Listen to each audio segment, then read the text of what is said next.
大家好，我是小丽，今天分享一道营养又好喝的虾仁豆腐汤，做法特别简单，一看就会。我准备了半块豆腐，切成4方块，裙带菜提前泡发，再清洗干净。准备适量的虾仁，开好背，去掉虾线。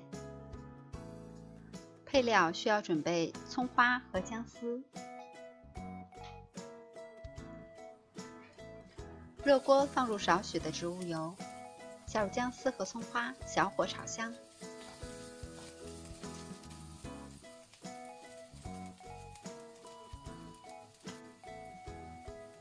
炒出香味以后，下入虾仁，翻炒均匀。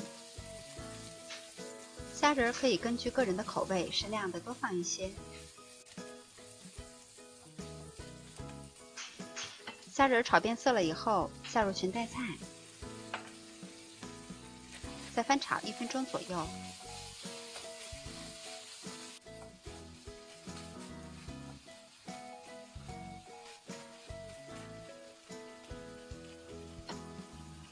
然后在锅中加入适量的开水，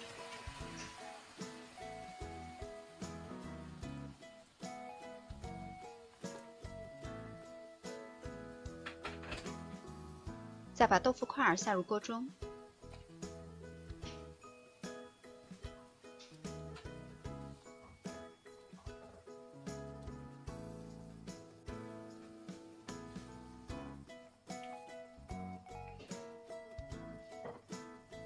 然后来调下味儿，放入适量的盐，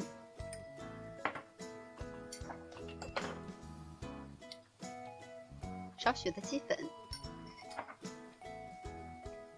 再加入一些胡椒粉去腥，用铲子推匀，然后加盖儿，保持中火烧5分钟左右。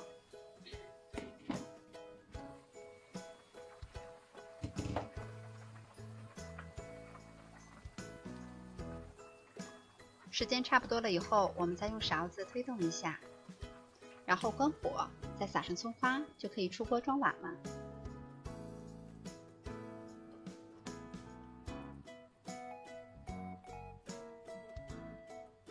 这道汤的食材都非常的营养，做法又很简单，味道呢却非常的鲜美。喜欢的朋友也赶紧试一下吧。